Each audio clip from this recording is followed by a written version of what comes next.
وقت بخیر، من آزاده هستم و اینجا آشپزخونه منه. امروز با آموزش یک املت متفاوت خدمت شما عزیزانم رسیدم.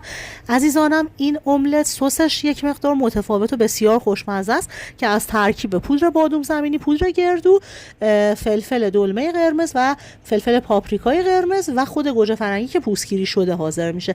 نحوه آماده سازیشو دقیق براتون داخل کپشن مینویسم. امیدوارم درستش کنین، نوش جان بکنین و لذتش رو ببرین. بسیار خوشخوراک و خوشگله و واقعا برای عصرونه یا یه شام زود هنگام واقعا غذای بی‌نظیریه. حتما بهتون توصیه میکنم که آمادش کنین و از خوردنش لذت ببرین. ممنونم که مثل همیشه همراه همین.